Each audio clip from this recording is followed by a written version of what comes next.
La raposa y la cabra, una fábula de Aesop, trasladada y meldada por René Martin y Roger Brewer.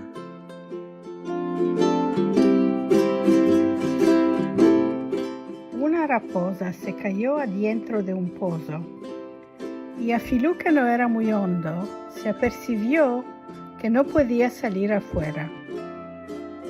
Después de haber estado en el pozo mucho tiempo, vino por allá una cabra con mucha sed. La cabra pensó que la raposa había abajado para beber y por esto le demandó si la agua era buena. La mejor de todo el país, dijo la raposa ramaya. Salta adentro y apróbala. Hay más que bastante para nosotras dos. La cabra, que tenía sed, pichín saltó adentro y empezó a beber.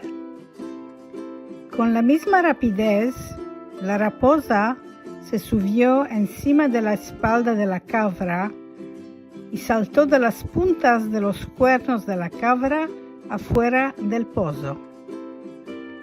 La cabra boba allora vio en qué aprieto se había metido y arrogó a la raposa que la ayudara a salir.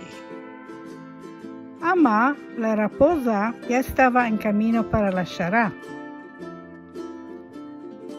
Si tuvieras tanto meollo como barba, viejo amigo, le dijo en corriendo, hubieras echado tino en la manera de salir antes de saltar adentro.